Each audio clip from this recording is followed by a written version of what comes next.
এবং এই সবল হাতের ক্ষয় হয়ে যায় একমাত্র এটা আছে। যার কারণে আমাদের বীজের নীতি আর সবলের নীতি একসাথে করে আল্লাহ দমন করে দিবেন আমরা আশা করি। আমি বলছিলাম আপনি বলেন বলেছেন মানুষ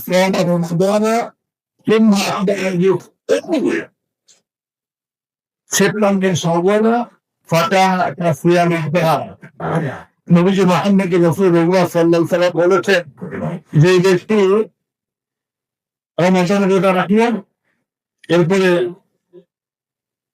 শাওয়াল মাসের 6 রোজা রাখলো সেই জন্য সারা বছর রোজা রাখবে সুবহানাল্লাহ।